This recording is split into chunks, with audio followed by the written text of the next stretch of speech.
પૂણા વિસ્તારમાં high tension લાઇનના કારણે રાહદારીઓ અને વાહન ચાલકોને ભારે હાલાકી.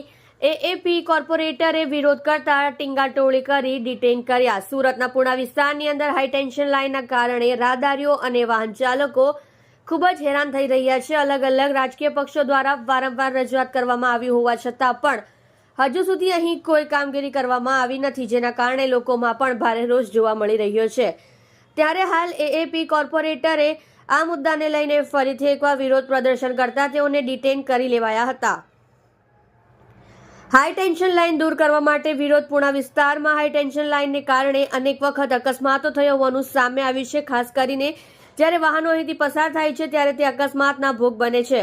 તાજેતરમાં જ હાઈ ટેન્શન લાઇનના વાયરો નીચે પડી ગયા હતા, તેમજ એક ટેમ્પો પણ હાઈ ટેન્શન લાઇન સાથે અથડાયો હતો, જેને કારણે એક બાળકીને હાથમાં ફ્રેક્ચર પણ થયું હતું. આના કારણે રસ્તા પર એક પ્રકારનું દબાણ થઈ ગયું છે, જે ખૂબ જ જોખમી છે, છતાં પણ તેને દૂર કરવામાં આવી રહ્યું નથી. વારંવાર રજૂઆત છતાં પણ સંબંધિત વિભાગના અધિકારીઓ કામ કરી રહ્યા નથી. સ્થાનિકોની મુશ્કેલી દૂર કરવામાં શાસકોને રસ નથી. વિપક્ષ નેતા પાયસ સાકરિયાએ જણાવ્યું કે પૂણા વિસ્તારમાંથી અમે ચૂંટાઈને આવ્યા હોવાને કારણે રાજકીય રીતે અમારી સાથે રાખવામાં આવી રહી છે. જે તકો વિભાગના અધિકારીઓને જ્યારે પણ અમે રજૂઆત કરવા જઈએ છીએ ત્યારે 2 દિવસમાં થઈ જશે, 3 દિવસમાં થઈ જશે, તે પ્રકારની વાત કરવામાં આવી રહી છે. થોડા દિવસો પહેલા જ્યારે અકસ્માત થયો હતો ત્યારે સ્થાનિક ધારાસભ્ય પ્રફુલ્લ પાનસેરિયાએ સ્થળની મુલાકાત લીધી હતી અને 7 દિવસની અંદર જ આ લાઇન દૂર કરવામાં આવશે એ પ્રકારની વાત કરી હતી, પરંતુ એક પણ કામ થયું નથી. લોકો હજી પણ મુશ્કેલીમાં છે અને અકસ્માતો થઈ રહ્યા છે. લોકોના જીવ જોખમમાં છે. વારંવાર રજૂઆત છતાં પણ સ્થાનિક લોકોની મુશ્કેલી દૂર કરવામાં શાસકોને કોઈ રસ નથી. જુઓ રાજેશ મંગલે સાથે સુરત એક્સપ્રેસ ન્યૂઝ ચેનલ.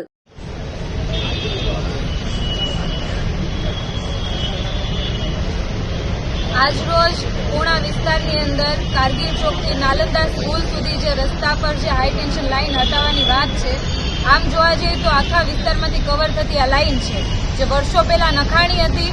2006 થી લઈને અત્યારે 2024 ચાલે છે. તો આ હાઈ ટેન્શન લાઇન ઘણા વર્ષોથી બંધ હાલતમાં હતી. આ હટાવવા માટે સ્થાનિકોની, સોસાયટીના પ્રમુખોની, આગેવાનોની, તમામ લોકોએ ખૂબ મહેનત કરી, ખૂબ પત્રો લખ્યા, અમારા ઉપર વિશ્વાસ મૂકીને અમને જીતાડ્યા.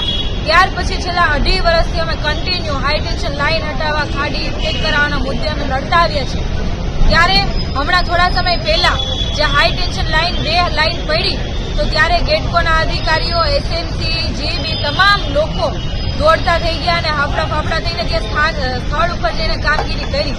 સવાલ એ છે કે વર્ષો જૂની બંધ હાઈ ટેન્શન લાઇન છે, જે કામ મંજૂર થઈ ગયું છે હટાવવાનું, છતાં પણ કયા કારણોસર હટાવવામાં નથી આવતી. આ પહેલા એવું કહેવામાં આવ્યું હતું કે અમે હટાવી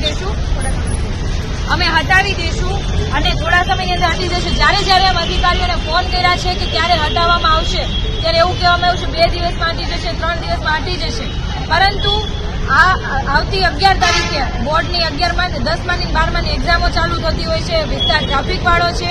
વારંવાર રજૂઆત છતાં લાઇન નહોતા હટાવતા અને હાઈ ટેન્શન લાઇનની નીચે પેલા લાંબા વાયરો પણ હતા, જેના કારણે લોકોનું અકસ્માત પણ વારંવાર થતું હતું. તો આજે ગેટકોના અધિકારીઓને ત્યાં સ્થળ પર બોલાવીને એમની સાથે ચર્ચાઓ કરી. ચર્ચાઓ દરમિયાન એમણે એવા જવાબો આપેલા હતા, ઉડાવ જવાબો આપેલા હતા કે અમારી પાસે માણસો નથી, મજૂરો નથી, એના માટે હટાવી નથી શકતા.